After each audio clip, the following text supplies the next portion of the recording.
Yes, indeed. I think we are. We're live. And we are live. Musty Wargamers Season 6, Episode 7. Thank you, everybody. For those of you that are already here. And hello to everyone. Regardless Another of when you're watching. exciting day in the annals of history. So how's it going, Rusty? Well, it's going just swimmingly, actually. Tired. Tired and cold? No, I'm not really cold. I worked up a good sweat today shoveling snow. Mm-hmm. I was out there to shovel away, and it's like after an hour of it, I was like, you know what? I got two people sitting in the house because my wife didn't work today. She had the day off because everything was shut down with all the snow. And my son had the day off because he didn't work today. And it's like, when are you guys going to come out and help me? I would like some help, please. And it's like my son comes out and he goes like, well, why aren't you using the snowblower? And it's like, well, I can't use the snowblower around the vehicles because it's too narrow. So he just fired up the snowblower and finished the end of the driveway and the sidewalk. But lots of shoveling and pushing and more pushing. So I don't envy you. No snow here today, which is nice. Yeah. Yeah, this stuff came up from the southwest. So it was not a bad day overall when it came in. So it looks like we got Clark in. Hello. Yes. Hello, Clark. Welcome to the party. Thanks for joining. Welcome to Nakatomi Plaza. Yep. So I was planning on doing some work today, but working on my miniatures beforehand, get them all ready to rock and roll. Yeah. But nothing happened. Nothing. It's like time I got back in the house, it was like my hands were like, my arms were like, kind of quivery. So I was like, there's not much finesse painting going to get done today. So yeah, a good long snow shoveling session will do that. Yeah, you got 6 inches. Yeah, we had about 7 hit here. It was like a really narrow band that hit us. It was like you go about 10 minutes south and 10 minutes to the north, and it just like gradually went down to like 3 or 4 inches. But it was just enough to make it annoying. It's like you had this heavy, wet stuff on the bottom, and then you had fluffy stuff on top. Looks like we got Barnes White in the house. Thanks for joining. Yeah. So, not much for when it comes to alcohol tonight. Not going to do a musty drink tonight due to the fact that I got to see the doctor in the morning. So. Yeah, so I kind of thought I'd join you in an alcohol-free Musty Wargamers. I think that's the first one. Yeah. First one, right? Well, I there was another time where I had to see a doctor. I didn't do it. Oh, is that right? Yeah. But it's like if you were on the channel, you seen this little guy. Mm-hmm. Got my finished him up. Got the Hercules robot. Zoom in on you there. Got the robot done. Nice. I'm still debating if I should put like a number and a right here and here. I haven't finished.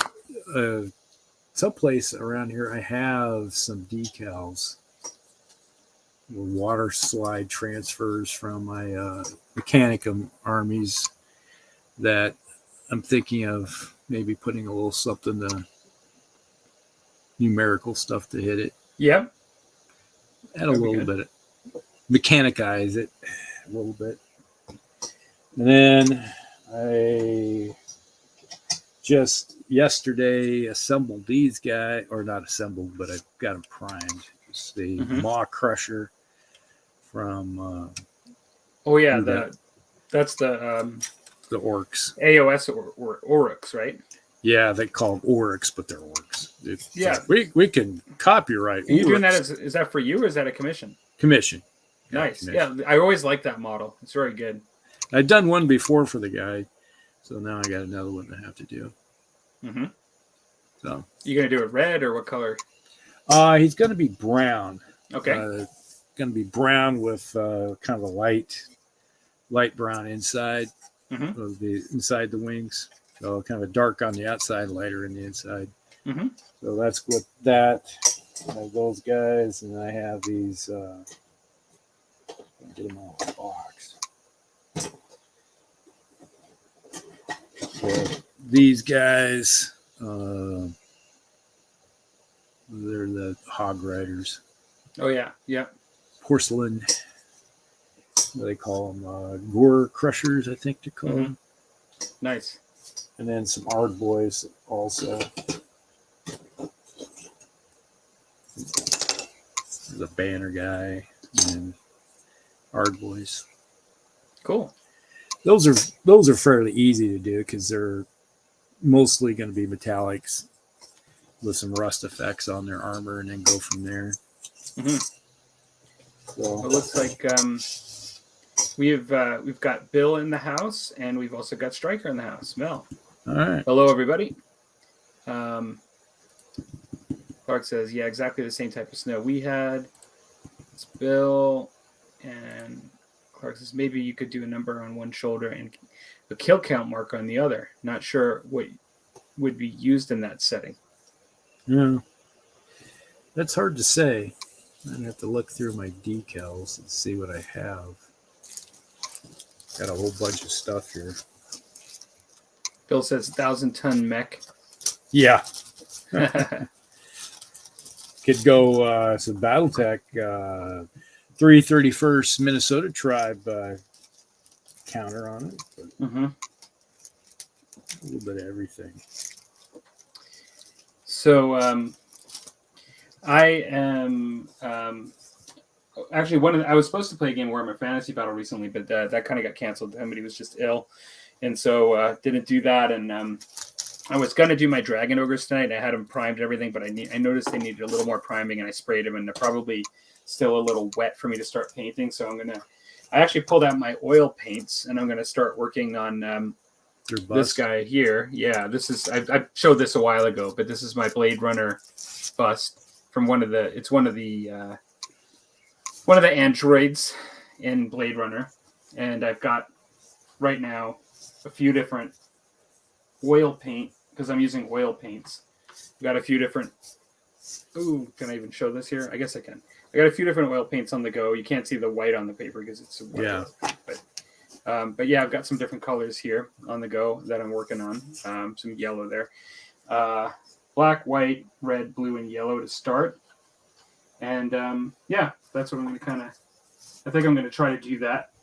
I should be able to have a certain level of concentration and mix colors tonight while we're talking. A little bit of everything. Yeah. Well, I'm trying to paint him like he was in the movie. So I have a picture in front of me here, and he's got a bit of almost like a bit of a janitorial hospital sort of smock that's sort of white with a bit of a green bluish light on him. So I'm going to try to get that right, and then I'm going to try to get the base color, just a base color for that and a base color for his skin. And maybe if I'm feeling adventurous, I'll get to the hair tonight too, a base color.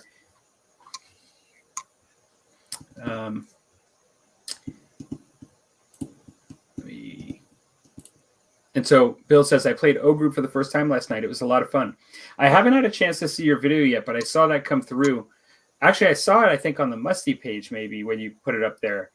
I saw it. I don't know if you have a video. I saw the pictures on the Musty page is what it was. Yeah. And I noticed that you said it was it was two fat lardies. So the thing that I was wondering about is what the difference of it. I'm assuming it's a scale difference, but they have chain of command as well. And isn't the O Group is World War II as well, right? O Group. and so I was kind of wondering like what the difference is. I was chatting with Rusty before the show. I ended up watching All Is Quiet on the Western Front for the first time, like the new one that just came out, and then I also rewatched Fury, the World War II tank movie, and so it kind of got me a little bit, even though like the other one's World War I, it kind of got me a little interested in World War II gaming a little bit again, and I was thinking about rule sets and stuff. So that's why I kind of piqued my interest when I saw that post. Best job I ever had.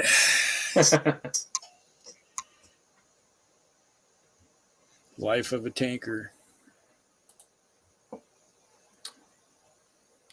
Yay, O Group. And I got a game of Dystopian Wars in a week ago, working on 6mm infantry still. Cool.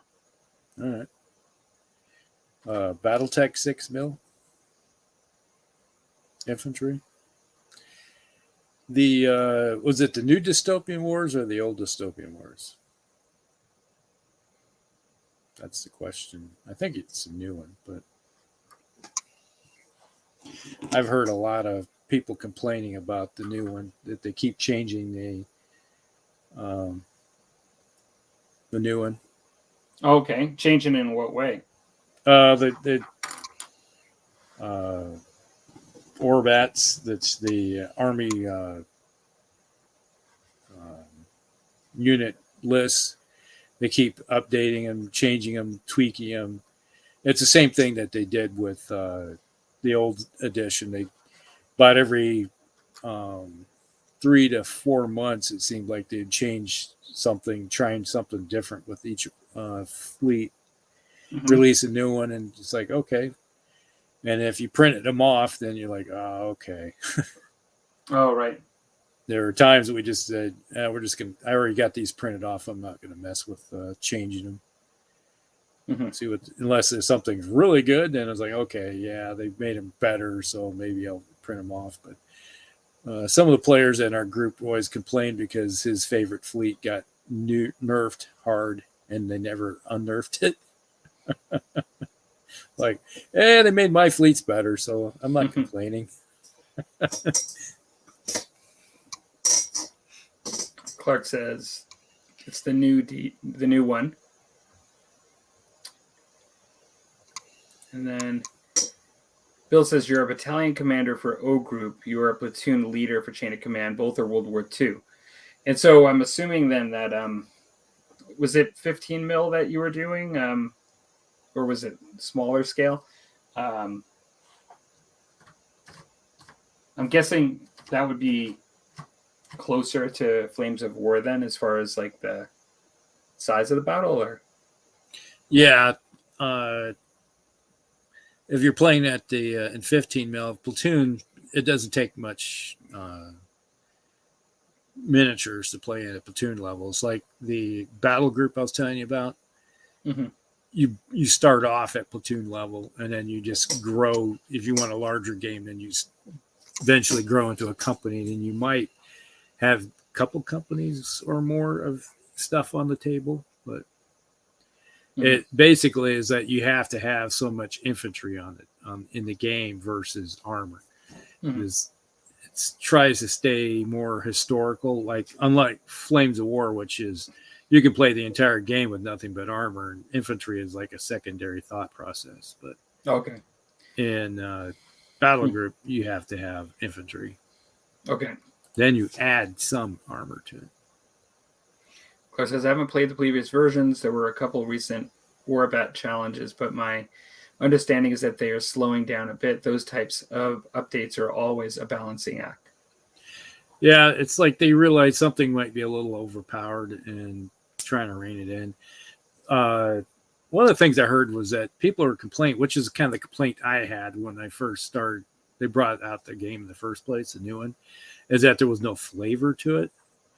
And they nerfed kind of the flavor that was in the from the original one, that each nation had a certain style of play, had how their ships fought, what extra stuff they had versus the other ones that gave them that flavor. they kind of nerfed it to everybody's kind of generic. Mm-hmm. And they tried to bring some of that from the previous edition in, and then people, I don't know, were complaining about it being too flavorful, and then they went the other direction. Now people are like the flavor and like, oh, you nerfed it. You can't make people happy. So. Right. Bill says he was using 15 mil and using old Flames of War miniatures. Flames of War, your company commander. So yeah, you can play the company commander up to almost battalion. Mm-hmm. Just depends on how big a game you're playing, how many points. But most people that played Flames of War always complain it's more like, well, they're playing Games Workshop, but historical. Okay. Well, at the time, it was probably pretty popular when it came out. Games Workshop still, you know what I mean? Like, it was probably, they were probably trying to give people what they wanted. I'm guessing. Yeah. They thought they wanted it or something.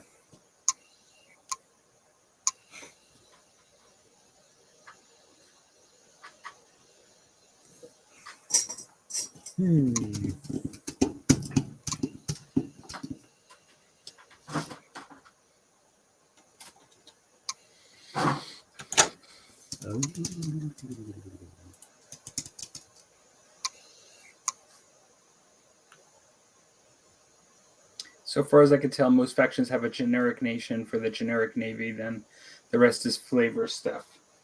Yeah. I personally think there should be more flavor. In Dystopian Wars, each nation should be very flavorful. That is totally different from everybody else. Yeah, you're going to have your basic core stuff that happens, but your national capabilities should be unique that nobody else has for the most part. That's how I look at it.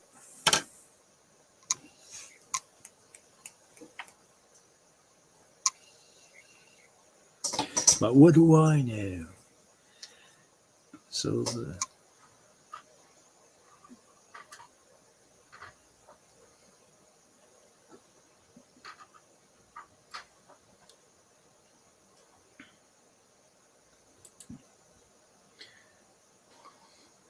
So the Empire, Japanese, Chinese, and Koreans. The Japanese is the more generic navy. The Chinese have a bunch of flamethrowers, and the Koreans are all about aerial stuff. Yeah, in the original, Empire, there was the Japanese had a lot of incendiary missiles. So when they hit you, you'd catch you on fire and kill off your troops. And they also operated almost like steam engines on the water. Lots of broadside type stuff. And then the Chinese had aerial stuff, but it was lots of flame weapons to go with it.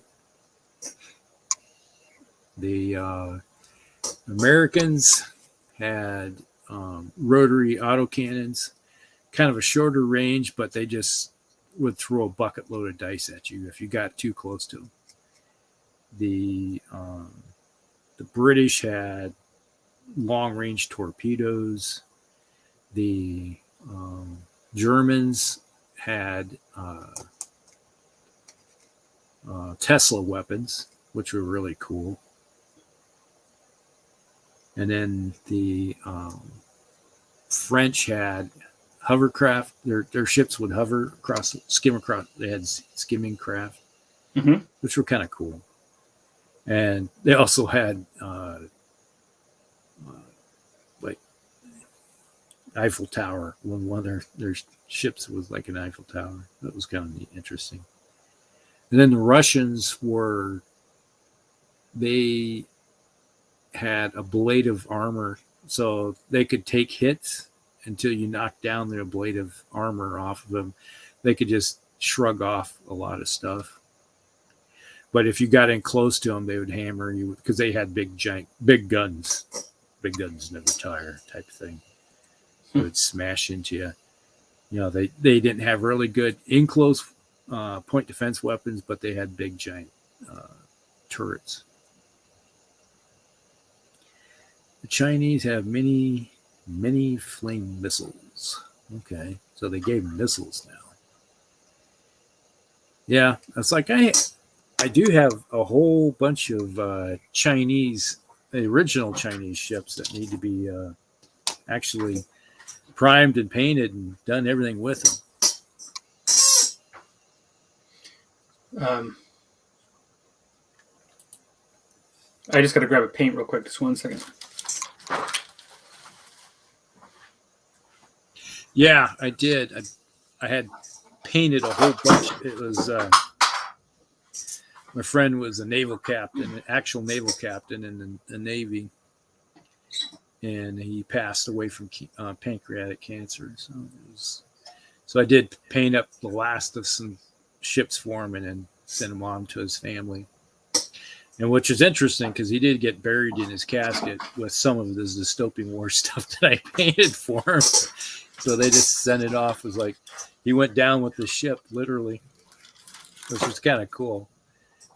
So that was kind of an honor because he was a big fan of the game. It's like very silent mouse is in the house. Hello. Thanks Morning. for joining. Be evening for us, morning for you. So far, everything you said is still the same. The French haven't gotten the Eiffel Tower yet. Yeah. Well, they also have the big giant walking robots too, which are kind of cool. I think I've showed them on your. Maybe I did. Yeah, I have seen that. Yeah, it's like I got the big guy. He's got two big giant rotary cannons for arms, and so it's like in the game, he was just nasty. It's like anything that was in range of him, he just obliterate. Typical like a battleship might be able to throw 18 dice at somebody when they're at close range. When he was at range band 4, the game was set up in 4 range bands. Every 8 inches was a range band, so out to 32 inches he would throw, I think, 24 dice at range. Oh wow! Yeah, and he had 2 rocket pods on his shoulders. So it was nasty. And what the heck? It was like you couldn't have a submarine anywhere near it, because if you had a submarine, you just blow it out of the water, even if it was submerged. It was a nasty walker in the game. I really enjoyed using it. Sounds like it. Lots of fun.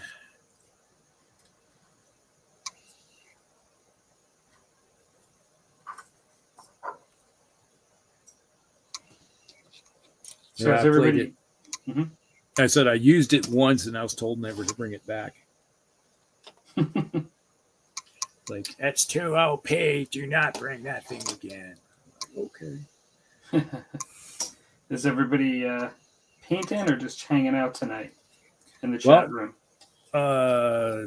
Nick asked if we had a topic for the night. We don't. So if anybody has a topic anybody wants to talk about, just throw it up there and we'll talk. Yeah, we're kind of painting tonight, but we're also chatting. So sometimes we get really into the topic and we focus on that for the entire show, and we don't really paint much. That's the way the show started, really. But we have been mixing in paint and chats too, but we're always happy to talk about stuff.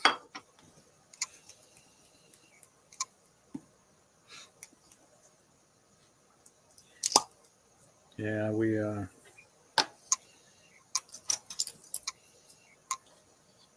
one of those deals. Uh-oh. What the heck?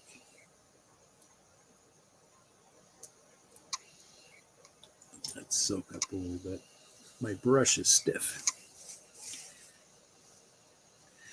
Laying in bed, avoiding painting.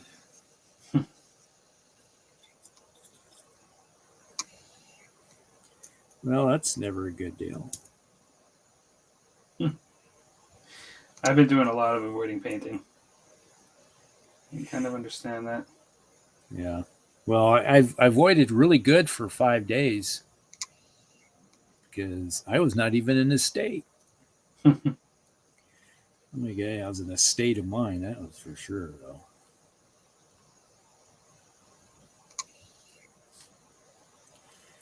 Yeah, we went to Cincinnati, Ohio. How long of a drive is that from you? It took us over 12 hours to get there. Oh, wow. So about the same distance it would take to drive to western Nebraska. Yeah. But the reason it took us so long the first day was that we got hit with a snowstorm on the way out of town. The storm, the forecast said it wasn't supposed to hit till like 11 o'clock then in the morning. Mm-hmm. We took off at 7, and less than 45 minutes into our trip, we hit a wall of white, which wasn't supposed to hit, but it did anyway. So, yeah, we got hammered pretty hard, and it took us a little over about 4.5 hours to get out of the state, which normally it takes about 2 hours and 40 minutes or so to get to the state border of Illinois. You know, you drive in 75 plus. Doesn't take too long, but no. Okay, Clark.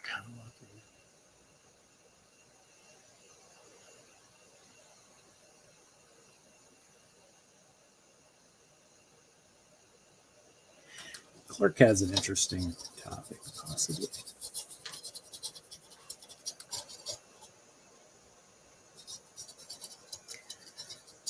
How often is too often for updating a faction list? There are two extremes. Current dystopian wars where it's every other month, which is barely enough time to figure out if that list is working for you or not.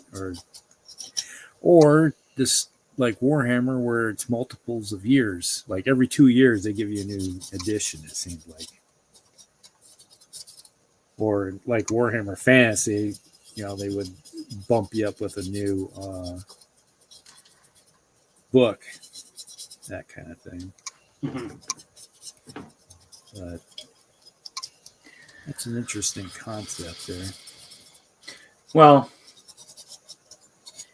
my opinion is I don't really like constant change. Like I actually kind of like to settle into stuff because I find most of the stuff I enjoy anyway has a certain level of complexity that I like to just kind of, I don't like the rules and the lists changing frequently. Mm-hmm. Personally, I like closed rule sets too. Like I like rules that I can buy that I know, like when I want to use them in 6 years, they'll still, I can still feel like I can use them. Yeah, and you can do that. I think like even just by playing an older edition or something like that. But yeah, that's kind of my thought on it. I know a lot of people like the access of online updating and just not having to buy stuff and having to be able to have things change more frequently. What do you think, Rusty? There's a little bit of both. I like the idea that if you ever settle into something, and I played multiple games where all the rules were online, all the updates and everything. Like Dystopian Wars is a great example. And then, what do you call it? It's the Epic version of Warhammer Epic, Mm-hmm. Net Epic Gold, Mm-hmm. where they have the rules where all you have to do is you just download them, and they got the little cards and everything. And if they need to make an update, they can do it right there, and all you got to do is just print off the page and go. And I like that idea, is that you're not paying a lot of money for something. All it's costing you is the printer portion of it to print something off. But there's also the aspect of it is that they can change things more rapidly, which to your annoyance. You get set into a system, like Dystopian Wars, which the people are new to the system are like, wait a minute, you just changed this. You can drive people away if you change it too often. Yeah. Now, they don't realize that in some ways that you don't have to go back and use the new stuff. You just keep playing the old one if you want to. But too many individuals say, well, that's the new one. You got to play it. Well, not necessarily. Bill says, I am painting 28mm Perry Miniatures Mercenaries European Infantry, 1450 to 1500 with Swiss head conversions. Cool. Okay, like this, the Swiss Guard.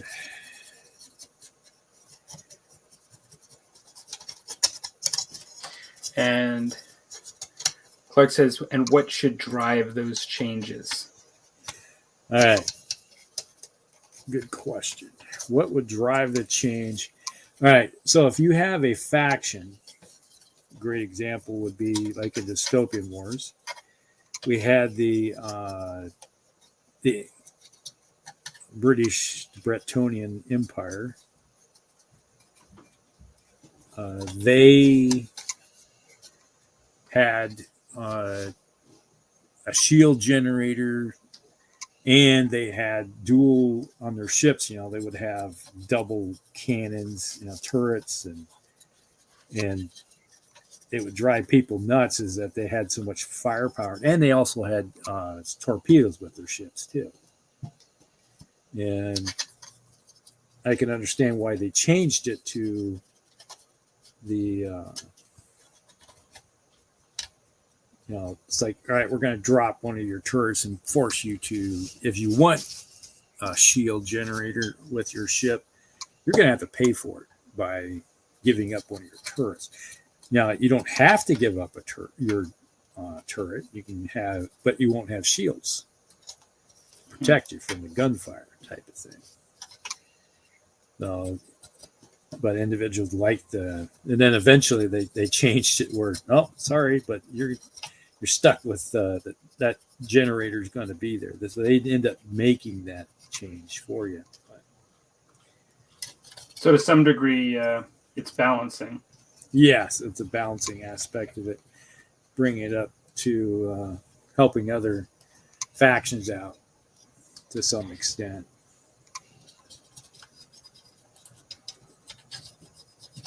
Actually, the last month has been 100 degrees Fahrenheit plus weather and not good for painting. Today is like 70-ish and really good day for painting. But do you have to pay for the changes in Dystopian Wars?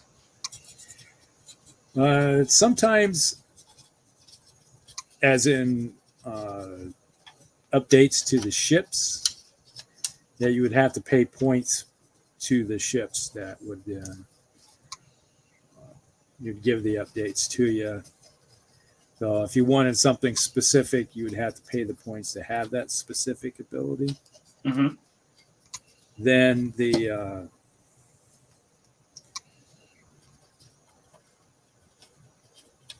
was also, they would, when they would change things to give you a,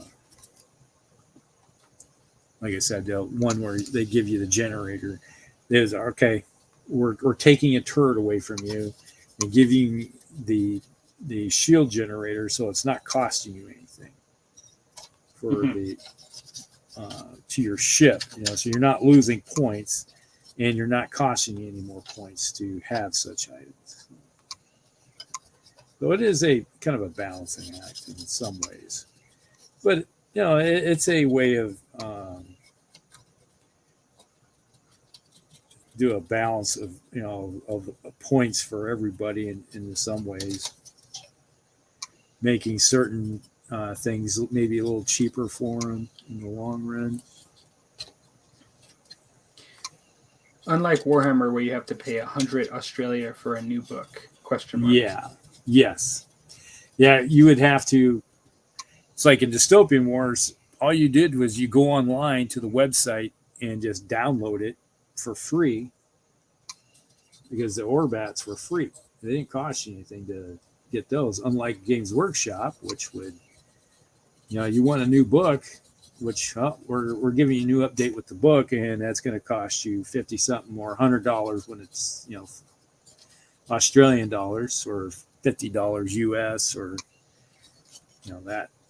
that route.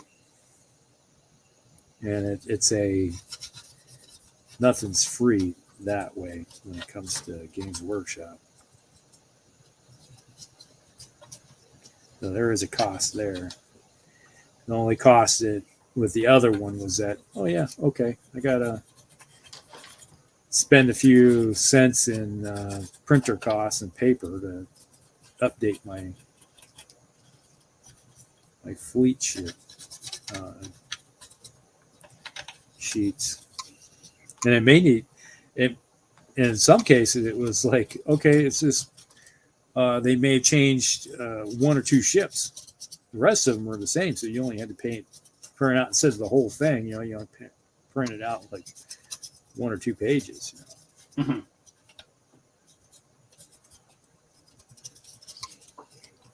Mel says having to pay for updates frequently is what got me out of Warhammer and 40K. Yeah, got too expensive. I used to love. Bill says I used to love Infinity Miniatures, but I got left behind in N3. Yeah, I understand that. And Very Silent Mouth says as opposed to N4. Yeah. We liked N4 and played weekly until COVID hit. Haven't played since. I don't mind balancing often as long as they're free updates as opposed to auto have to pay every 2 years. Yeah, that's the Games Workshop thing, is that if you want, you got to pay the money to get the rule book. Then you got to pay the money to get the army books. And then you got to pay the money this or that. Especially the biggest expense was when they went from 7th edition to 8th edition. So none of your books even worked at all. So you were stuck. Shock. And they go, we got I was just talking to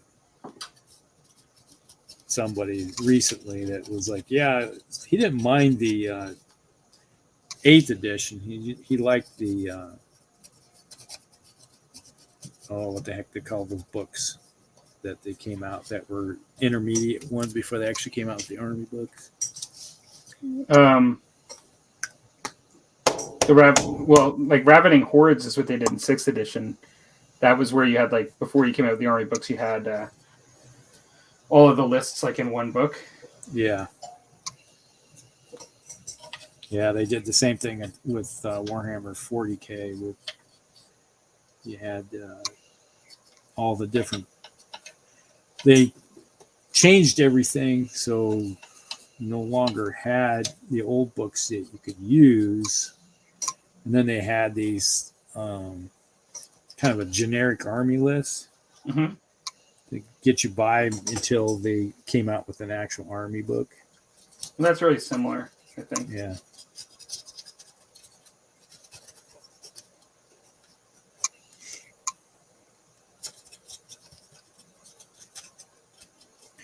But I'm a fan of having it online so the fans can, it's like Games Workshop, they did this stuff online for a while. And then now they've gone back to the old habit of you got to fork money out to get anything. You could have gone onto their website and downloaded, whatever, for Age of Sigmar when they did that. Mm-hmm. What are you scratching away at over there? I remember you saying what you were working on, but it sounds like you're... Oh. I'm applying paint. Oh, is that what you're doing? It almost sounds... It's a plastic miniature that I'm scratching on it with my paintbrush. Sounds like you're trying to take something off of something. I'm taking them apart. I'm scraping them down. It's like... It's my applique brush is beat up. It's been used for many years now. I didn't feel like relearning the new rules and got left behind. The miniatures are still awesome sci-fi cyberpunk style, which can be used in other games like Stargrave. Yeah, I love the Infinity miniatures. Yeah, they're I never could really get going with the gaming. I played a little bit with my kids, but like the people that I wanted to sort of game with, I never really could get going with it. But I actually like owning them. Yeah, I like the playing Infinity because it's kind of the style of play I like. It's got enough depth to it, and you can build your force however you want. But it was a skirmish game, so you didn't need a lot of miniatures. If you had your faction you wanted to play, you're good to go. You could theoretically play a 50-point game, which is really just like between, I don't know, 5 and 7 miniatures, it seemed like. Or yeah, there wasn't very many.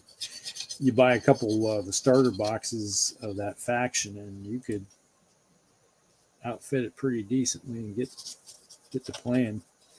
The hard part was painting out of the miniatures up really cool, as you know. Yeah. I'll still paint those miniatures. I have still a lot to paint for Infinity, and I'll paint them just for fun. Yeah.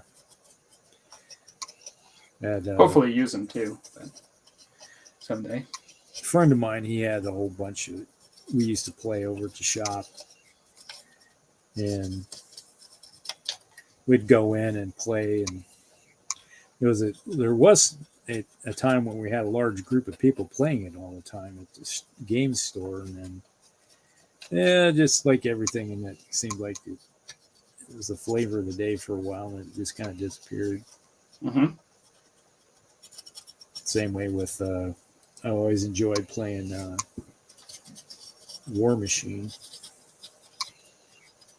but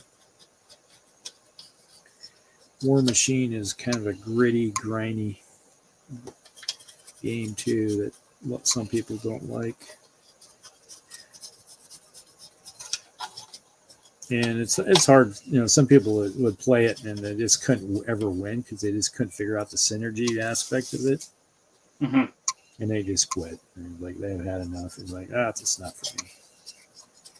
But if you could figure out how everything synergized with each other, you could tear all the time, Mm-hmm.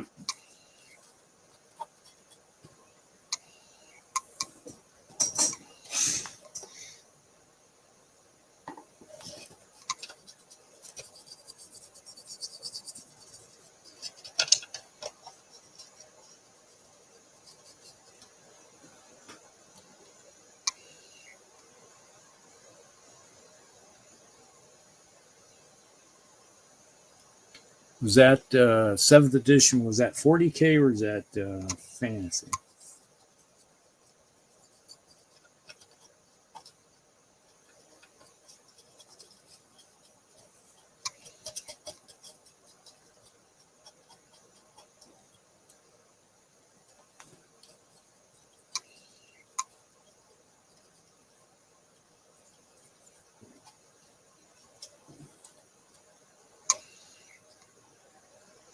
All right, 40K. Yeah. I'd say, which is one of the reasons why I'm kind of happy that Games Workshop didn't bother to change their Horus Heresy they kept it at 7th edition. The 40, the Horus Heresy is stuck in 7th edition because that's when they did all their work for it. And I can guarantee you that they didn't change it other than rewriting the book a little bit and bring it up to snuff, streamlining it some. Because it hit when they have to spend all the time rewriting an entire system for the whole game. Mm-hmm. Bring it up, which is why they kept it at 7th. And they were complaining that, they don't have many writers anymore for the game. I stopped at the end of 7th. I was just over it in the constant cycle, but my first love came back into my life Battletech a year before the Kickstarter.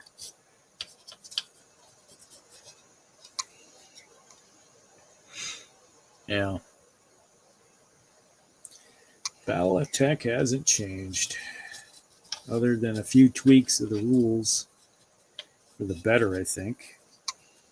They haven't changed it. It's still the same game it was 30 years ago. And the nice thing about Battletech is that units are still the same. They're locked in stone type of thing.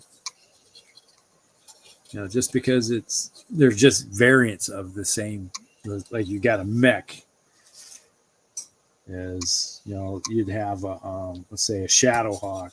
The Shadowhawk that you had 30 years ago may have a bunch of variants. They upgraded it with new tech, but it's still the same vehicle. And the one from 30 years ago, you can still use in that timeline. Yes. So that's kind of a difference too. Yeah, that is huge. And it's cheaper. It's like, yeah, if you want to use that mech and face off against higher tech weapons, you can if you want to. And they acknowledge the fact that it's cheaper to bring those mechs in to the game and not spend a lot of, you spend the same amount of points as someone else to say they want to bring in clan stuff. And all right, I'm going to bring in, you can bring your 4 clan mechs. I'll bring in 12 intersphere mechs. And you got an advantage in range, but if you're playing a game where the terrain is heavy and they can't take advantage of the range, so they have to get close, it's an advantage of the guy with the low-tech stuff. Mm-hmm.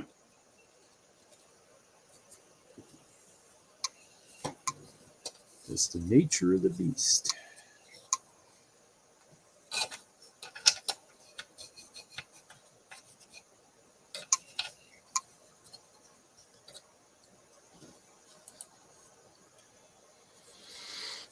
Battletech was one of my very first games. I still fall back on it. I just started 20 mechs this week and almost done. I'm thinking about getting into the upcoming Kickstarter.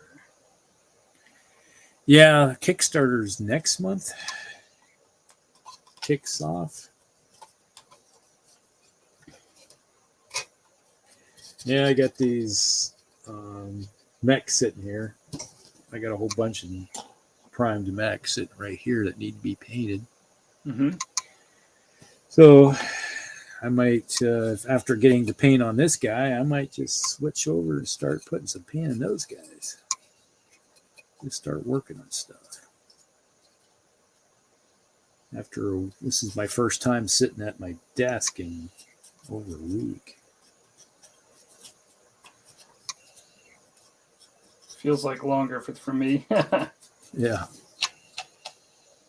Well, it was kind of hard to sit at your desk and work when you're not even in the same state as your desk.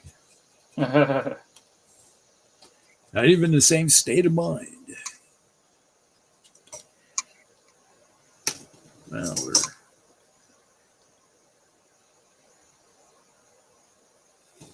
So what mechs did you paint or add to the mix there, Mel? Since I haven't talked to you in forever and a day. You've gone silent on us.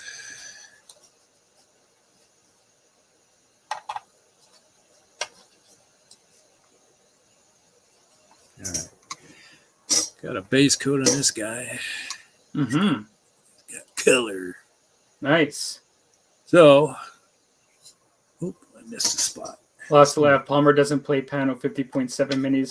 Lots of laugh not happening. Yeah, well, I do play Pano. I have Ariadna, but I've mainly played Pano. But the only time I played that low point level is when I just used the first night orders box, which I think was, I thought it was 50 points. Maybe I'm just completely messed up, but that was second edition. And when I first tried out Infinity. Panosia? Is that what? Yeah. Yeah. Yeah, I remember I got the first edition rule book here. Mm-hmm. Back when I first hit the shelves, I remember playing that. Seen it at Gen Con. That was like, yeah, that's cool. I like the miniatures.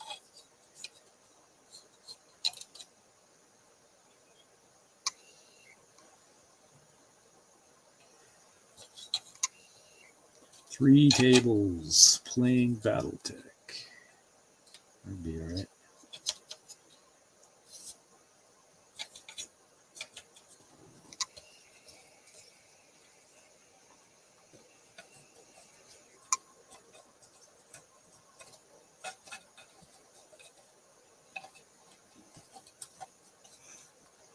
It's amazing. You add some light to some of these crevices, and you're like, oh my gosh, I totally missed the spot.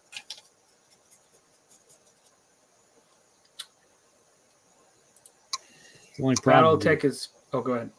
say with all these nooks and crannies and everything with these wings, you missed spots. Go ahead. I was just reading. BattleTech is popular at the club. 3 tables a week. 3 tables a week play. And 40K Rusty. I think that's when you asked maybe which one he started with. Yeah, he's talking about 7th, and I was just thinking his 7th edition was like there. I was just thinking there's 2 7th editions in Warhammer. It's Warhammer 40K and Warhammer Fantasy, and which one was it?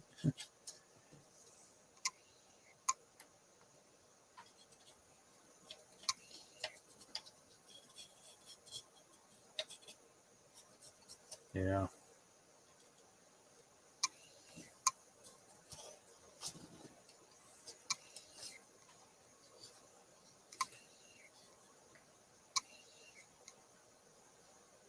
All right.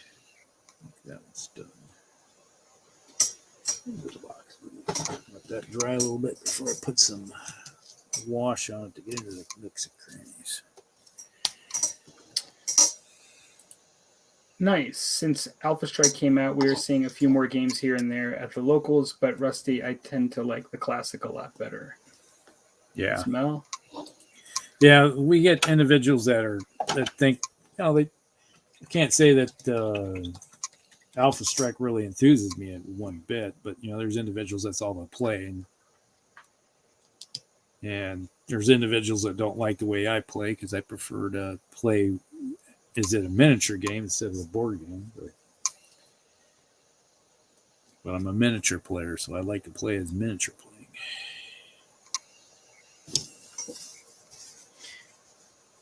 I wanted to buy the new Horus Heresy box, but in Australian prices, it's 3/4 of my fortnightly income. Yeah, that was. I imagine that's around 500 Australian for you for the Horus Heresy box set.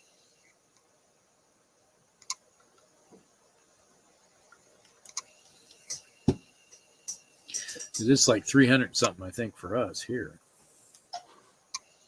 which is a lot. Yeah, for sure. It's like getting into 3D printer prices here.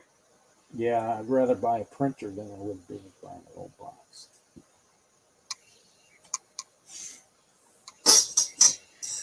All the good rules designers' talent has moved on from GW. Yeah, that goes back to where I was saying it's like the way the Horus Heresy isn't being rewritten; they're just re-editing it to bring it up to snuff.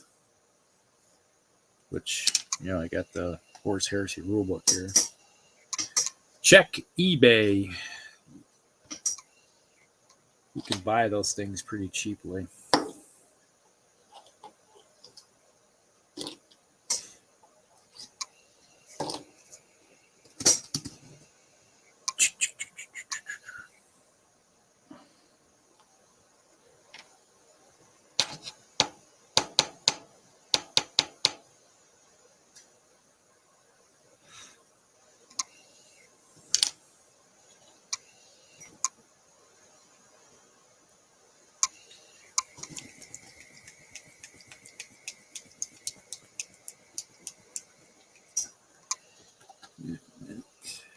Screamer Pink. No, I don't want to use Screamer Pink. Oh, that was a new bottle. Never used before. And it's already looking like it's drying out. Thanks, you Games Workshop.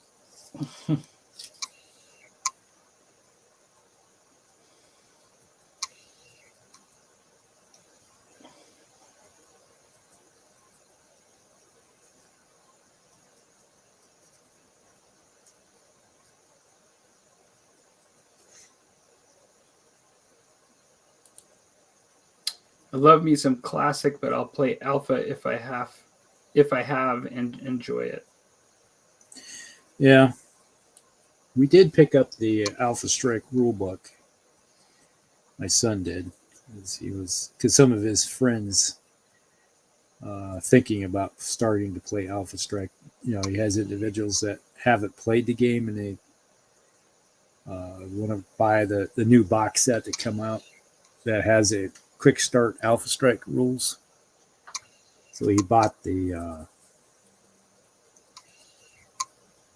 actual Alpha Strike rulebook just so he could get them started that direction if need be.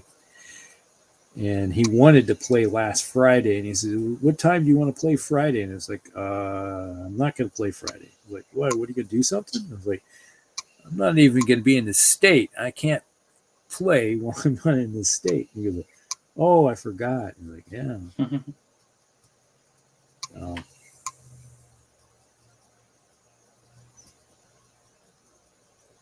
How soon they forget.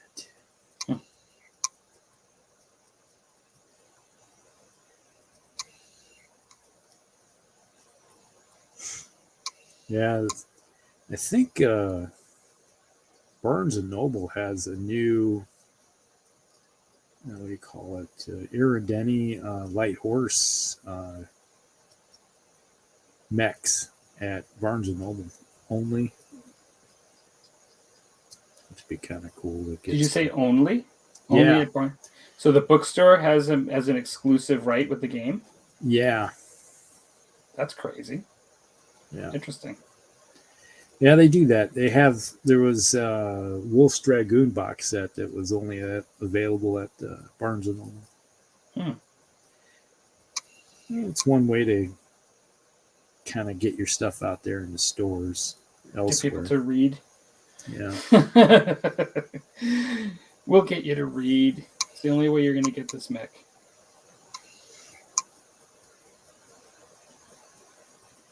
I can put letters together and read.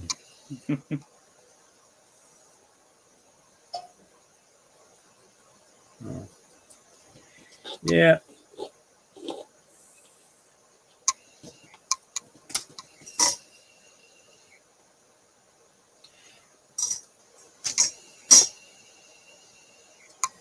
Yeah, I told my wife that we got a Kickstarter for Battletech coming up in March, and she was like, "How much is that going to cost us?"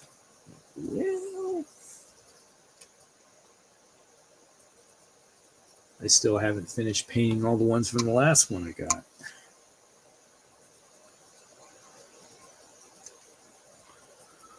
I keep pulling them out and painting a few at a time.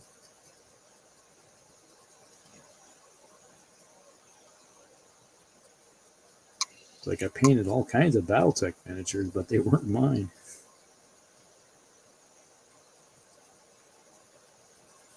Which is all right, I guess. Pays the bills.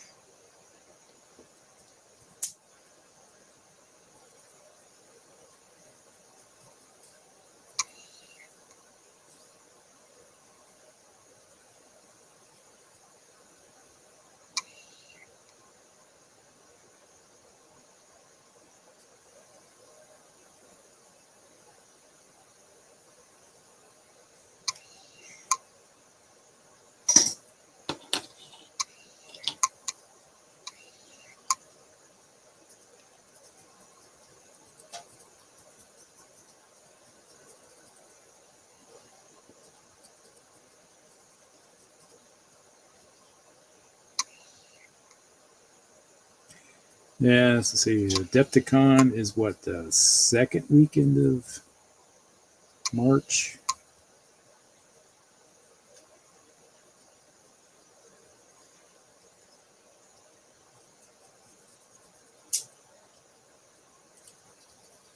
Yeah, Battletech Kickstarter starts the first day of Adepticon. Me, Silent, you're the one that took off on holiday across the country. Lots of laughs. It wasn't a holiday. I didn't have fun. But it was only last weekend.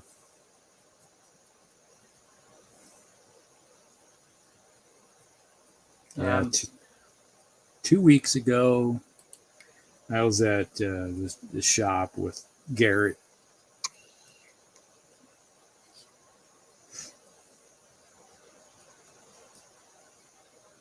Did a little bit of painting stuff with him.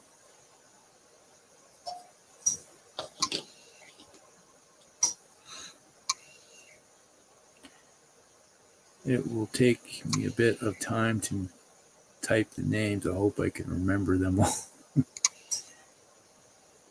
Well, it's a good exercise, right?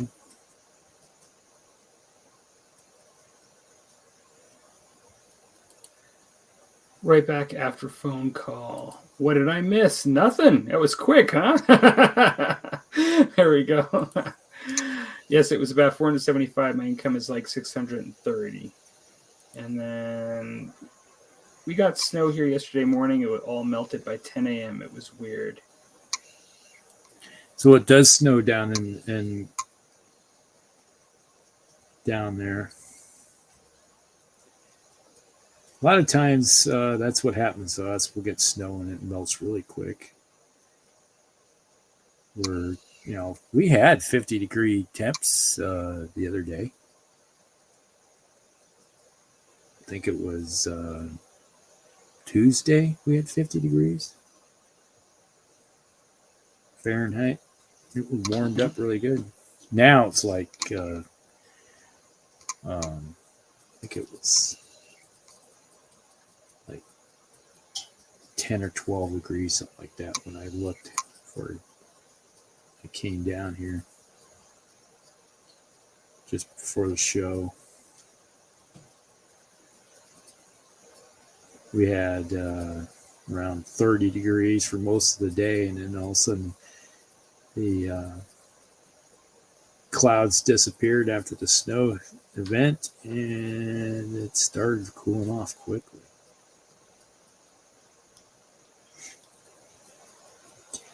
As they say, winter is here. Winter is coming.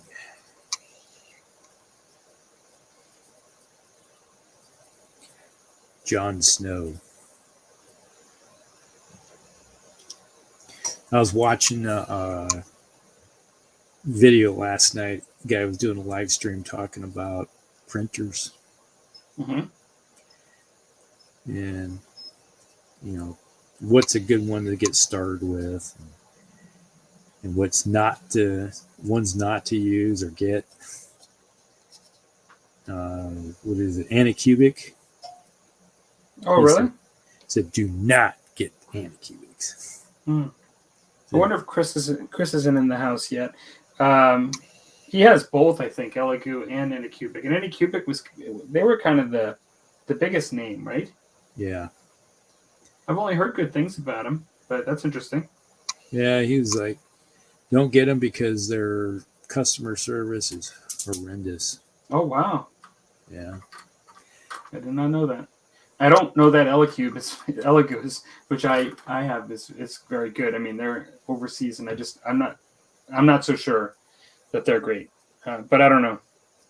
Thank goodness I've not had to deal with it too much.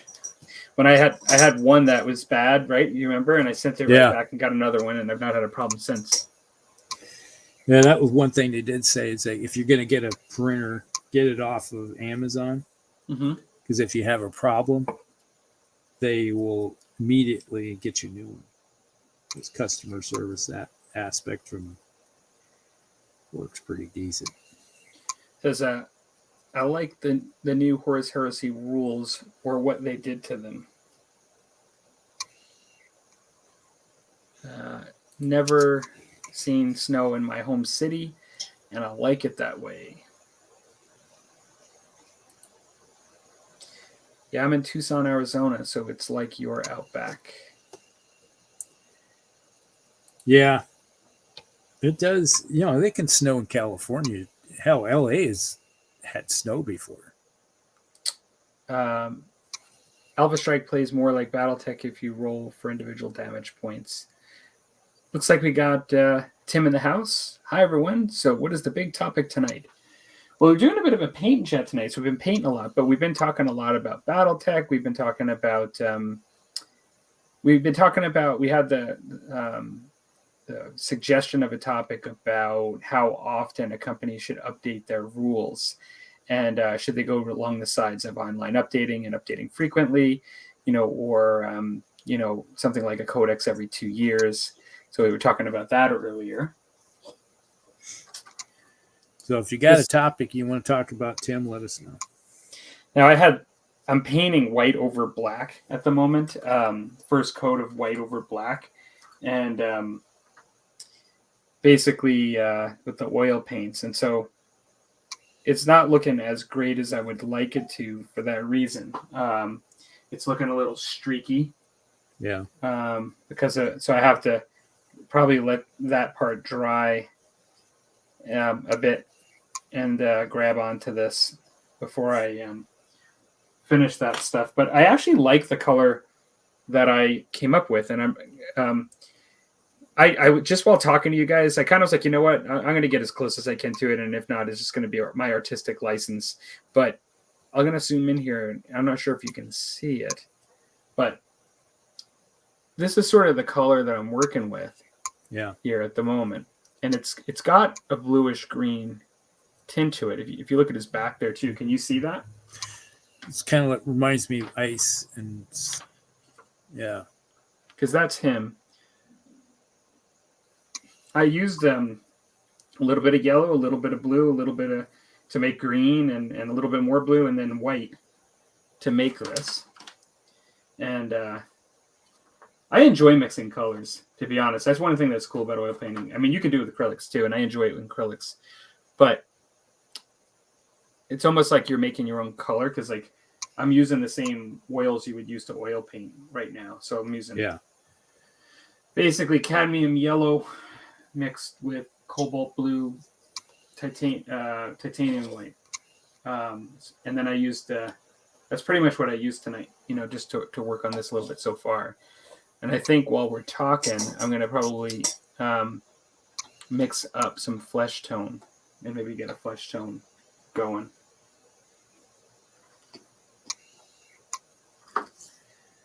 Hammerhead. What the heck was this thing called? I'm planning on about 1,000 US. That's for the BattleTech Kickstarter. Oh, okay. Just general rambling broken.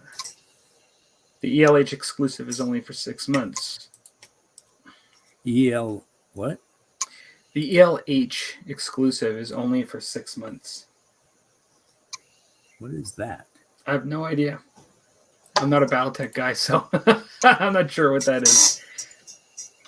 Oh, There's Aaron Danny Light Horse. There we go. There's also the Hanson's Rough Riders box, Hellhound box, North Wind, Highlanders box. Yeah.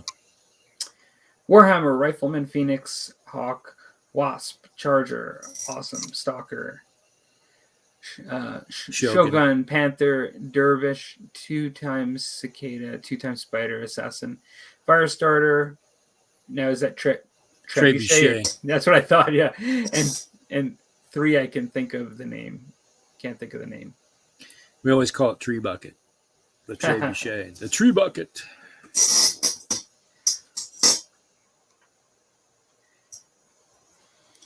It's kind of amazing how nice of a skin tone you can get with simply mixing, into a pink, like a red and a white, and varying it. Yeah.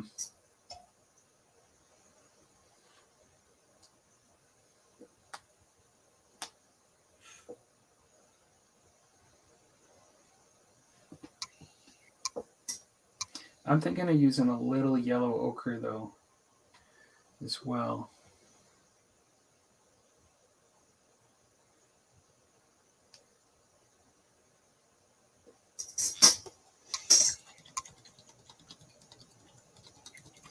Yeah, it took me a second to put it in context what the ELH stand for. Light Horse, geez, Rusty, it says. Yeah, I got it. It came to me. You're still on vacation in the mind. Yeah.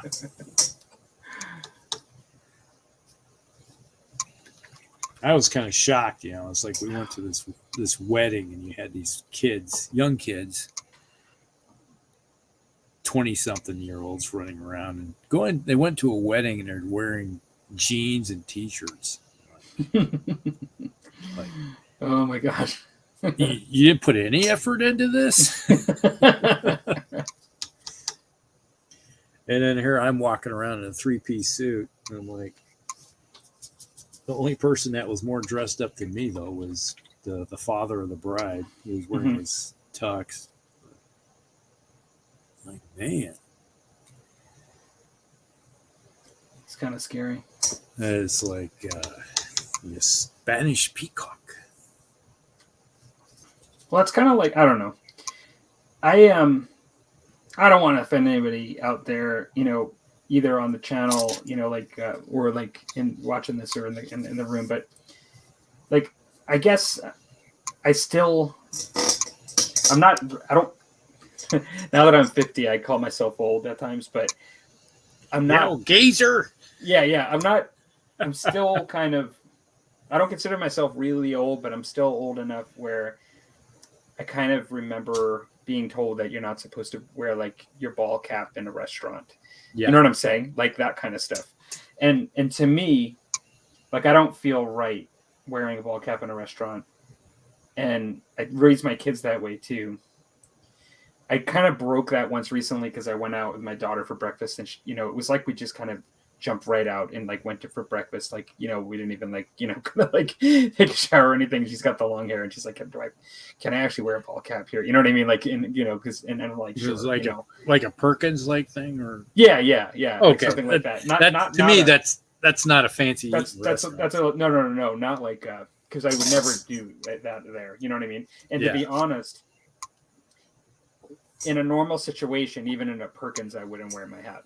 Like even like like normally, but I kind of let it slide that time, you know. But that's kind of the way I tried to raise my kids. But it's a different world now. I think to some degree that's gone. Like to some degree, I don't know.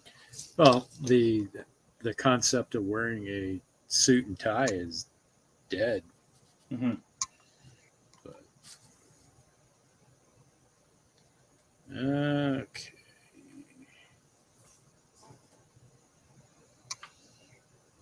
To each his own, you know what I mean? Like, I'm not telling other people what to do. I haven't read the comments yet, so I'm not sure what it's just the way that things move on, I suppose.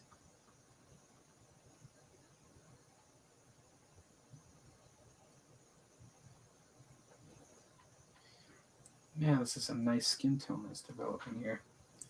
Yeah, that's one thing I want to do is start doing busts and stuff like that. 3D print them out. And actually, it's fun. That would be the one thing I want to get into when it comes to 3D printing.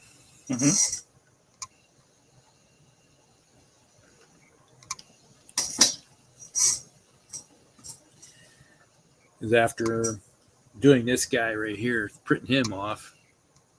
You know, actually setting it up and doing all the work that you need to do to print this thing. I like the bug is there. It's in the system. He's what we got. Oh, he's got 3 Vindicators. I love Vindicators.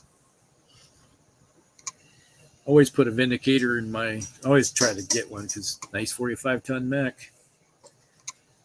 I will take a Vindicator over a Panther any day.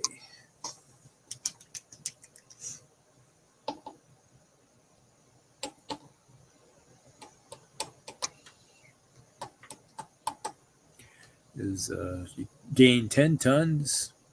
Firepower is slightly more with the Vindicator. And it's a little more versatile. And you get an LRM if you want to use it. Like drop some smoke or something of that nature. Which a lot of players don't do that, but you know, you can always smoke your enemies out. It's like, hey, I'll lay down some smoke so I can get closer, which is a good tactic when you think about when you're playing BattleTech against, say, the clans, and you need to cover yourself to get closer. Lay down a barrage of smoke, cut them off from being able to see you, get in close. Then when you're using your inner sphere, shorter range weapons, and then your numbers will kick into gear. But hey, that's just tactics. Battlefield 101.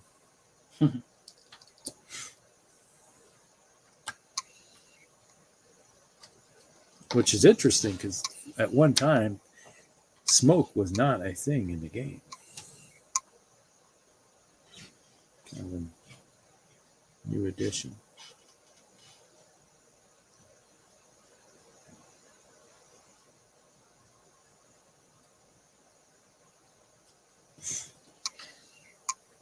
You know, what's interesting when working with these pigments is you just kind of you start to learn like how, it's the same thing with acrylics to a certain degree, but I've noticed a little differently here, just how much more powerful certain colors are compared to others. I'm not even talking about like black and white and stuff. I'm talking about just colors, like how like red, how powerful red is, and compared to some of the other ones, it's like you only need a little bit and it just changes everything, and you can add a lot of the other one. It doesn't even touch it, in comparison, and it's interesting. Yeah, it's like if you're looking at turning something more towards the brown scale or the red scale, it's like red does the job. Mm-hmm. Now, the one thing you don't try to combine too much of is red and white because you get pink. Well, that's what I was just doing. It was kind of nice, but now I've added yellow ochre in to get it more skin-like. And it's looking nice. But it takes a lot of yellow ochre when you've got a lot of red and white in there, like to make a difference. But now it's actually starting to look really nice. Well, I started the night off. I put a base coat on this Maw Crusher. Mm-hmm. Tim asked the question there. He's the next one in line. Oh, I'm sorry. Thought you were just talking out loud. It goes, first Clark says, I love me some of those LRMs. Then Tim says, what are you painting, Rustin? So that's the Maw Crusher. I got some brown ochre style paint base coat. Then I got to put a wash of like Reichland flesh on it to get into the cracks and crevices, darken it up, and then I'll just start going to town on it. I didn't bother showing this. Made a base topper for it, so it'll mount on that.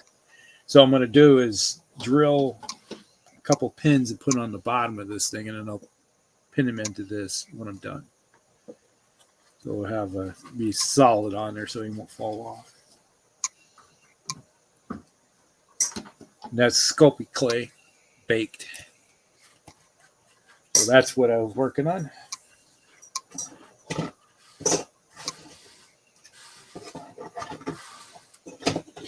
A box of goodies over here. And now I am working on some BattleTech stuff. I put a base coat on, let's say this Atlas right here. It's going to be red on top with the black, so it's going to be useful as House Carita or Kellhounds. So multi-purpose use of them. I just had a little bit of a spill here of white mineral spirits. That wasn't good. At least it's not a train derailment in the yard, right? No. It was little, so I kind of didn't really do any damage to anything I'm working on or my area here, but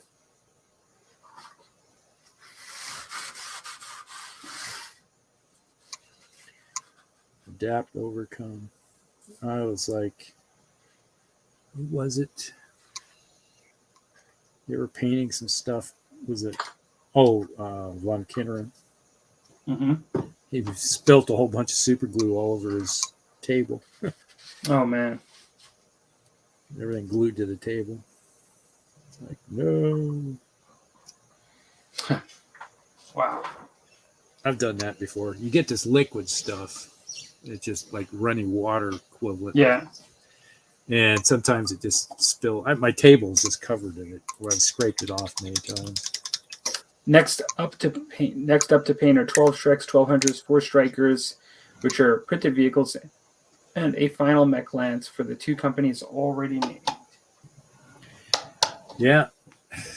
Between Mel and I, we probably have over 1,000 BattleTech miniatures. I got over 600, close to 700 BattleTech miniatures now. And Mel's not far behind. Since the advent of the printer, he's been growing his army. And I have a drawer full of Pegasus. Here's a drawer of Pegasus that need to be painted. And goblins.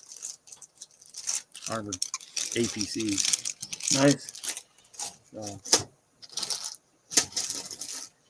So there's 2 companies of vehicles just sitting and ready to come out.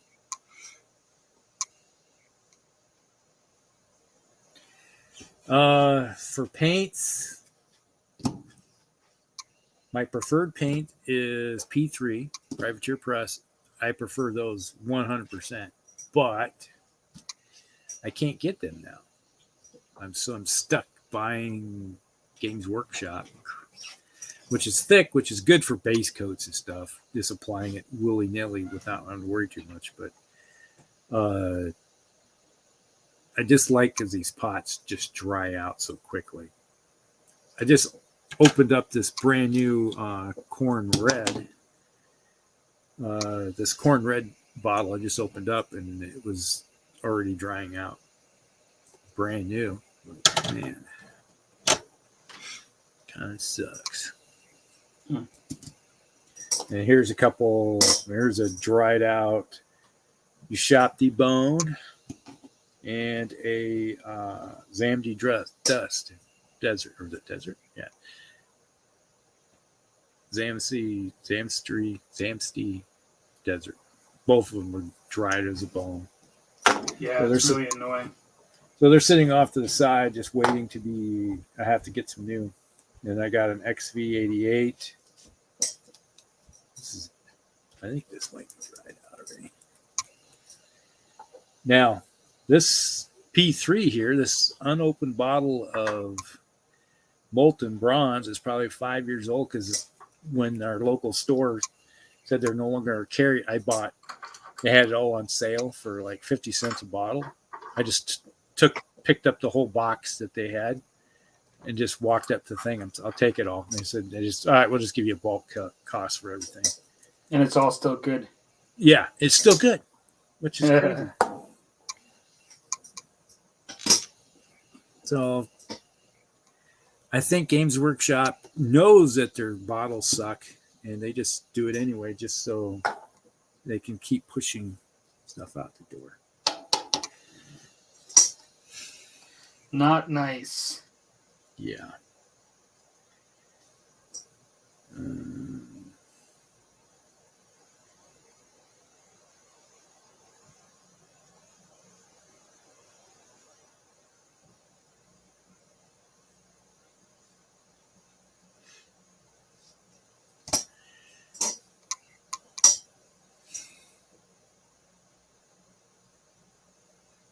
Yeah, that's what I need to do. Just start ordering it online. It's like I have this. It's covered in dust. We got Team Yankee stuff here. I think this is Vallejo that's in here. Watercolors of War. I think it's the bottles, dropper bottle style. That's from. I think they're all Vallejo base paints that Flames of War guys. Team Yankee. But I got all these paints, and they're still good. They're old too. They just keep working fine. I have some of the stuff is probably 10 years or more old, and the bottles are perfect still, which is crazy. But a 10-year-old bottle of Privateer Press stuff would be, not Privateer Press, but Games Workshop would be dry as a bone, would be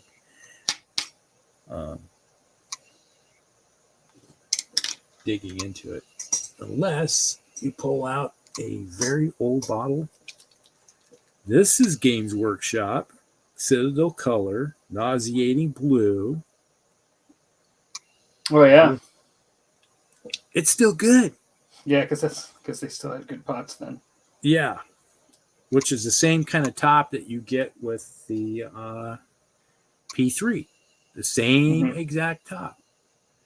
But no, they had to change their bottles to these flipper tops.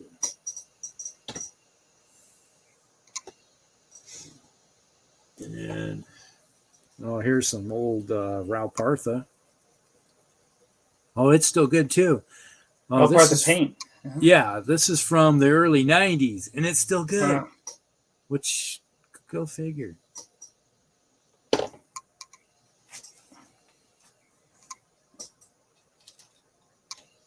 Oh, man, I forgot I had these guys.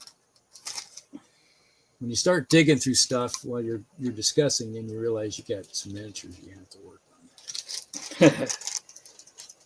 I have a whole bunch of stuff from last order I made from Forge World. I cleaned these all up, but they're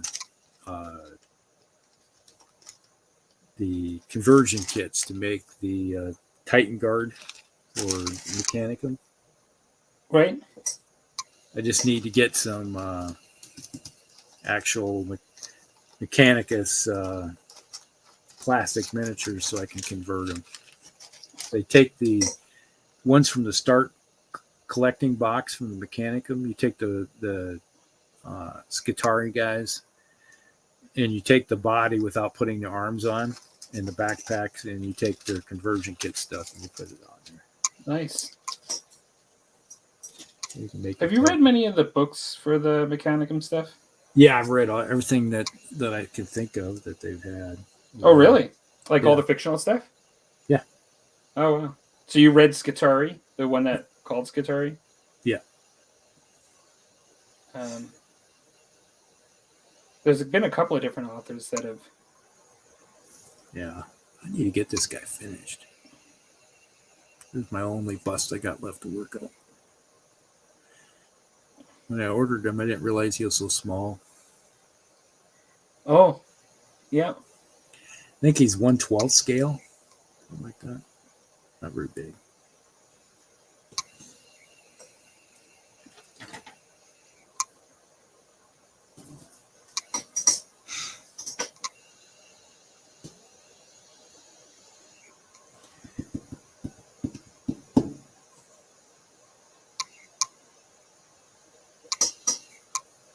These, yep, they're dry.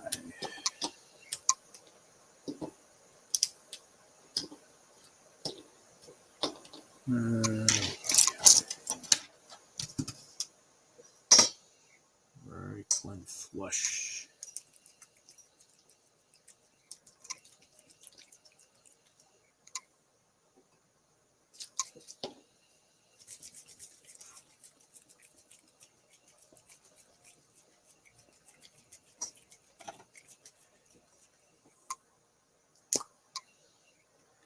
So what is anybody watching this show working on anything right now?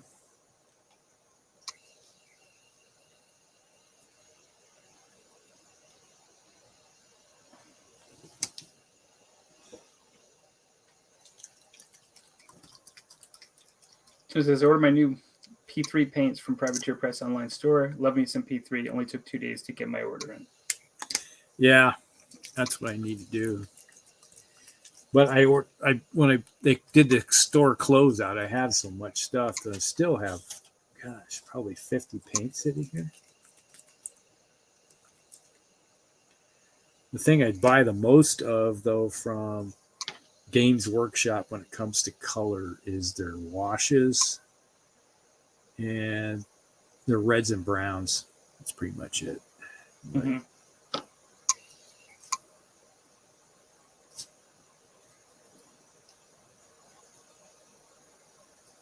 Not much of else. Other than white. Yeah, I do get the whites because I don't have any white left of my P3.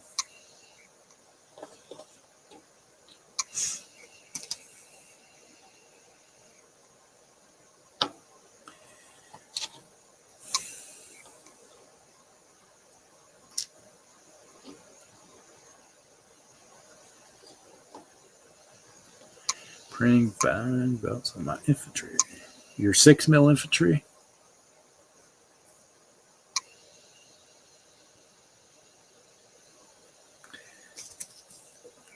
Let's see.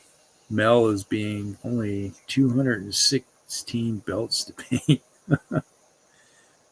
That's a lot of belts. That's a big one.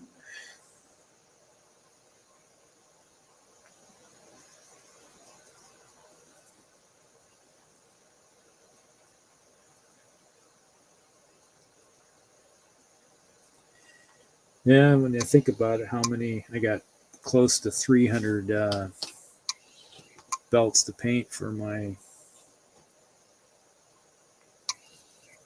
American Civil War guys. That will add up quickly. Most of that, though, is just doing the belt buckle.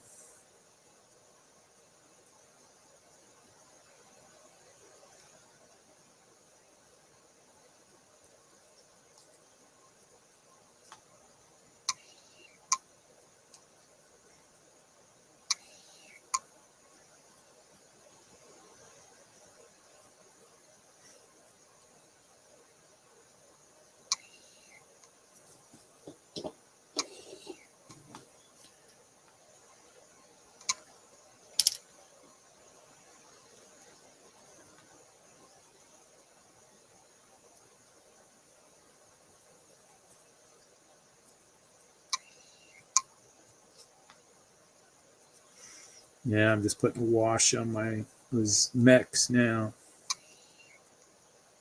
Get into crevices, and I can go over them with 3 colors of red. Bring out the crevices better.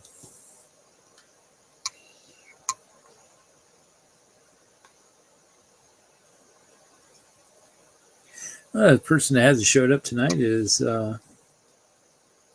Dan. Oh, he actually sent something on the page that he couldn't make it tonight. Okay. Yeah, said he would check it out while painting over the weekend, but he actually mentioned that on the Facebook page. I haven't looked at the Facebook page. I've seen that you posted something, but I haven't looked at it. Sort of was busy. It's like after it stopped snowing, then I went out and shoveled for an hour and a half, and then came back in and fixed dinner.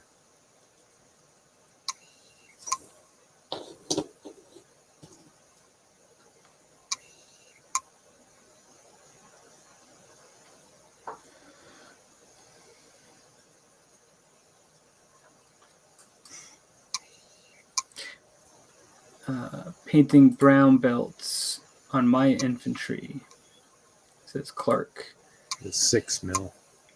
It's too dark where I watch the show, so I just sit and veg, says Mel. Only 216 belts to paint. Yep. The old 6mm infantry to the wharf.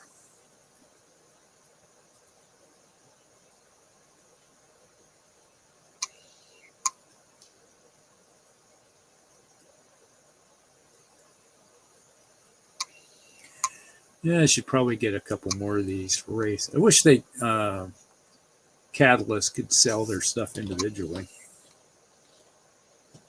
They always have to force to put everything in these box sets, so it's like sometimes like I don't need the whole bunch of mechs that come with it when you only want one.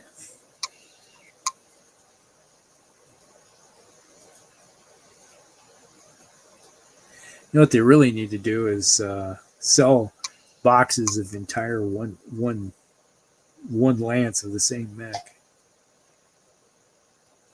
That'd be for the real hardcore folks. Yeah. Well, when you think about it, in true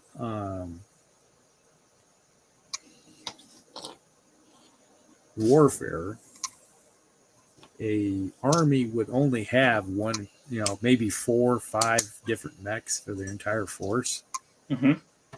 and the rest would be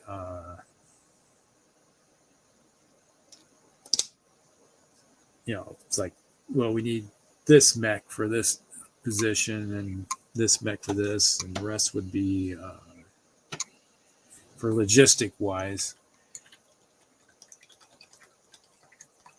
Right. Not it's like, oh, we got a company of mechs and they're all 12 different mechs. That'd be horrible when it comes to logistics. Yeah, and also, like, realistically speaking, most of the times, they would want to standardize, like, the tactics and things, and Yeah. and supply chain and repairing and like all kinds of things, right? Yep. You want to make it easier on your guys. It's like, well, we need this part. Well, okay, that's for all that. The only mech in that entire company. Yeah. Well, sucks to be you, but you're not getting that part.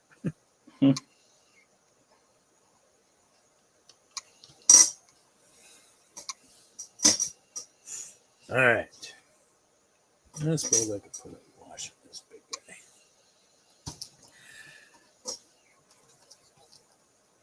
Come off there. Watch this guy. He's got pokies on him. Can actually draw blood with these miniatures. It's like when I was putting together one time the Dark Elves. They have all those spikes and stuff on their outfits. Right. You could poke holes in yourself pretty quickly. It's dangerous.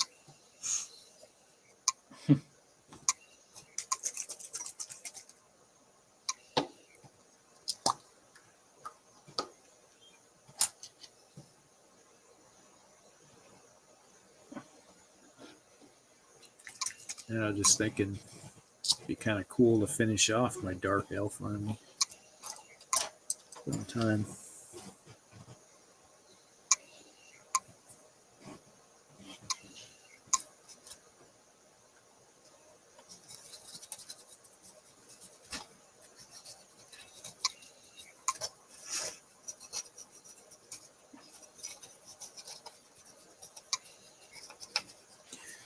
Now, the other one I painted of this Maw Crusher did the same thing, but it was like a graze. And then when I gave it a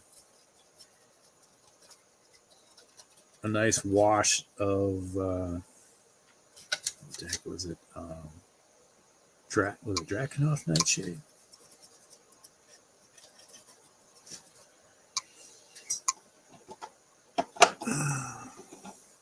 Yeah, Drakenhof Nightshade. So it gave it kind of a purplish, or with also, what else was it? Drushi Violet. That was it too. Yeah, that was a nice one. Yeah, I have some of that still. They still make that one, right? Yeah. There are some that I used to get that I can't get anymore. Azurman Blue, I don't think is still around, is it? I don't think so. I have it. I got Calidor and this one, Crag Blue. What's this one? The Fang. Thousand Sun. And Xerxes Purple. Kind of tells you what limited numbers of Games Workshop blue scale I got.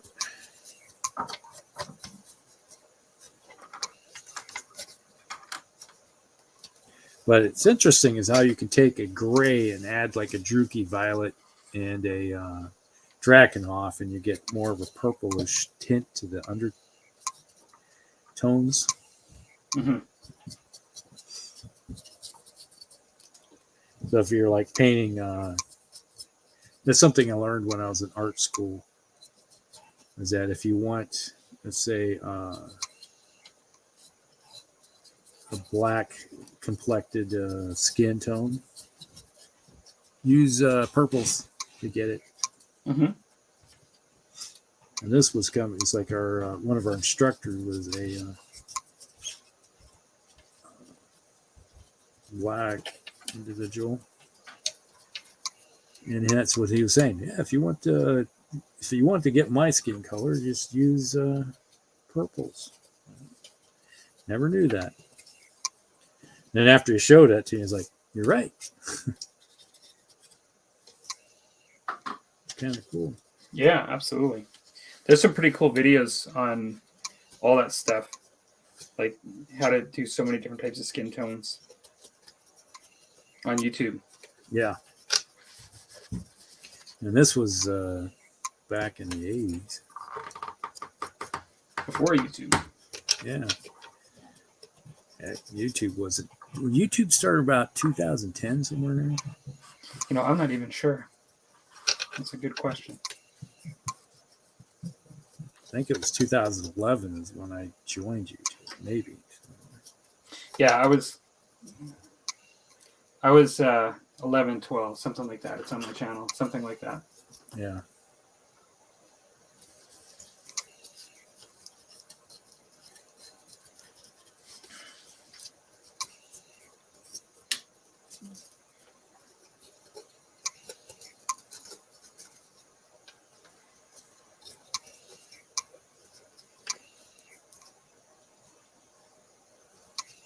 I got my two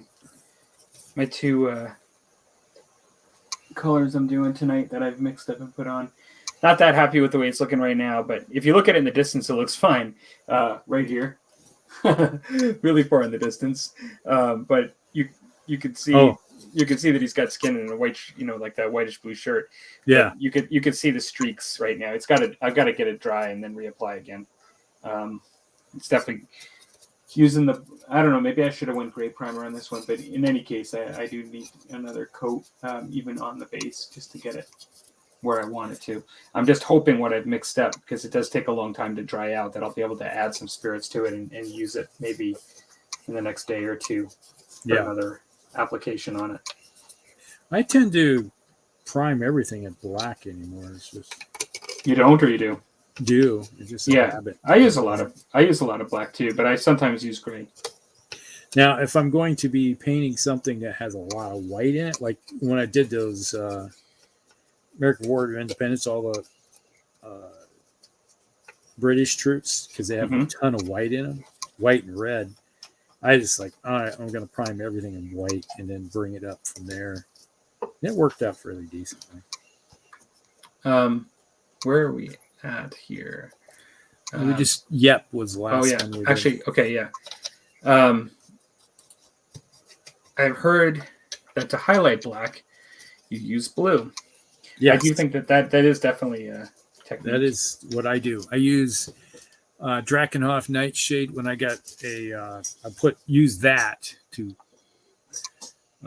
and if I'm doing a metallic, deep metallic, I use Drakenhof instead of Nuln Oil for my base. I'm making a. And even just doing highlights, you can use color, right? Like you can use blue, and mix with black or blue at times. Thin down. Color theory is interesting. Wish I had time to study it a bit. Yeah, it is actually. It's really interesting. I did a lot of color theory in art school when I took art school. Yeah.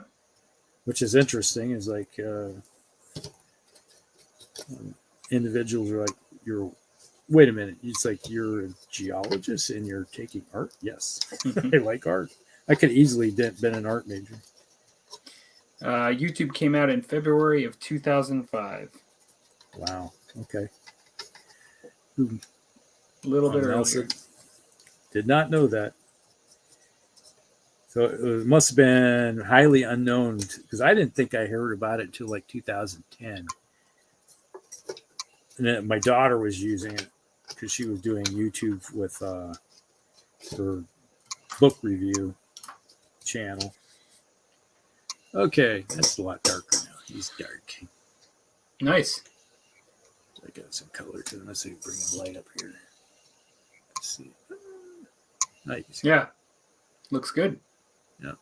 So once that dries, it's been two-toned. And I can just go to town on it. Now I got a sloppy mess all over my. Yeah. I got brown fingers.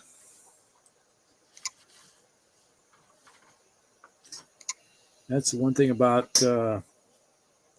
GW stuff is that it dries quickly. Because it's really concentrated, the pigments. Yeah. I find the pigments too. I find model color, Vallejo model color also is very. I like Vallejo model color. I mean, I like a heavily pigmented acrylic paint. I guess I kind of feel like I get my money's worth, and I can thin it to what I want. Yeah. Um, Well, that's the one where they always say that GW have to thin their paints, yeah. which is why when I'm doing detail work, that really fine stuff, yeah, you definitely have to. But when it comes to the P3 stuff, I don't feel like I have to thin this stuff because it seems like it was pre-thinned already. Yeah. But painting with Games Workshop, it is like paste. Even their washes seem like, ooh, yeah, I can do it. Got it over my fingers. I'm gooey. My fingers are stuck together.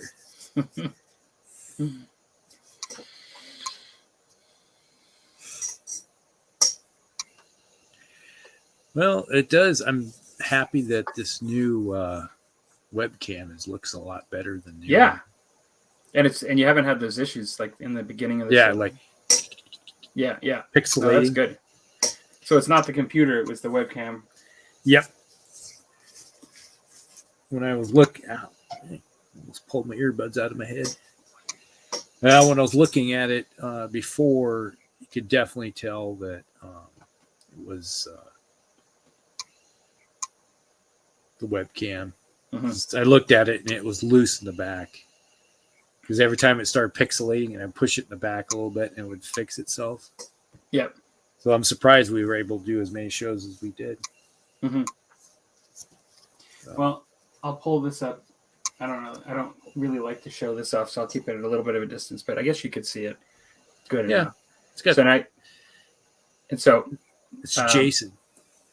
Yeah. So just getting started with base painting him, but that was kind of good tonight just to mix that up and kind of start getting him going. He looks up close. He looks better here. Like when I look at the screen at the distance, if you look at him up close, he's got lots of black streaks in him. I have to do, like I said, another coat. Oh yeah. But I am happy with the color tone. That part actually I'm impressed with. I'm just curious. I can't remember his name in the movie. Oh, you looking it up? Yep, I'm looking it up. I actually looked it up like last spring when I was just starting this, and I printed them off.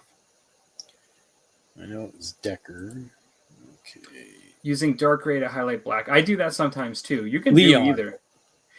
Neon was his name? Leon. That's right. Leon, yeah. Kowalski. Leon Kowalski. Yep. That's who that is. It's like when he talks about the turtle. You see a turtle. What's a turtle? You know. No. You see a tortoise. What's a tortoise? You know, like a turtle. Do you know what that is? Of course. Yeah. What's it doing? Is it like why is it on its back? Do you turn it over? What? Starting to freak him out. Doesn't know how to display the emotion. It's like empathy. You're supposed to display empathy. He doesn't understand empathy. Yeah. I use dark gray to highlight black. Yeah, no, I actually also do that. Gray can be definitely very, very natural. Yeah, what I'd like to do with black is hit it with a gray, wash it with a blue, so you get that two-tone look right there. And then I'll go back over again with the slight gray to actually give it the depth Mm-hmm. that it needs. Because otherwise, black, you don't see much other than reflection of light. Yeah. The belts, the infantry are complete. 36 stands with 6 infantry on each stand. Still have many to go, but it's time to assemble once again. Back to the assembling board. Yeah. I'm not a big fan of assembly. My least favorite thing. It's like I was just talking with the guy that have the speaking infantry. You might have seen this. It's a Ballista Battletech. Oh, nice. Wow. Elementals. It was $6 for this guy way back in the day. But I have these. Okay, this is the Forge World. Oh, what the heck is that thing called? It's a Forge World model. It's all cleaned up and everything. It looks like a centipede. If you look at Forge World, it's a Necron miniature. Oh, okay. So I got it from my Necrons. So I got to put him together. Mm-hmm. And then I got these wraiths. There's one wraith right here. Nice. And I did was I magnetized it.